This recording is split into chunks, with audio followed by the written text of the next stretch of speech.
У мене донька кашляла майже рік. Пройшли всі обстеження, які тільки можна було. Лікарі розводили руками, поки добрі люди не підказали, що можуть бути глисти. Ну, аж цікаво, чому лікарі це не запідозрили. Да, при глистах може бути кашель. І ще такий звук, що гострий зубами не буде шкриготати.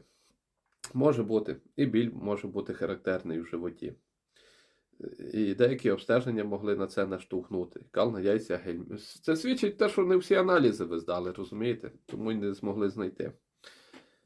І не забудьте на мене підписати.